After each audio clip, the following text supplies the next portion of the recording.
we are happy here tonight. Everybody is in red. Alam ko yung color ni Isko, hindi red and blue. Pinalitan na ninyo. Red na ngayon. White. Your name. Kala ko blue ang color natin. Chinese New Year. Papalitan na natin. Isko has been a friend since 30 years ago. Bata pa ako. Siya, baby pa, baby.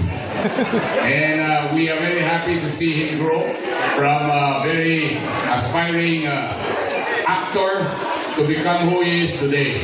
So we like to thank him for whatever he has contributed over the years to Chinatown, to our bayan ng lungsod ng Maynila. So again, let me congratulate all of you. Maraming salamat sa inyong tulong sa Chinatown. Tuloy-tuloy sana yung tulong nyo. Nintang ko ikirit, ito isula di kong nanang ko eh. Kali na kiaso di kong nanang ko eh. Pasensya ka na sa sinabi ko sa Chinese. Kailangan yung mga anak nila, mga apo nila, matuto rin mag-Chinese. Diba? Sayang kung mawala yung Chinese namin.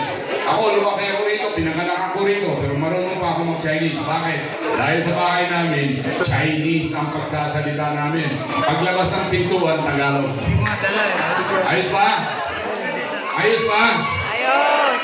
Speak Chinese. Don't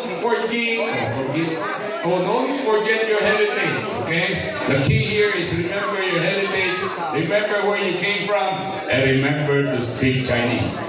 Manigong bagong taon sa inyong lahat. Salamat po.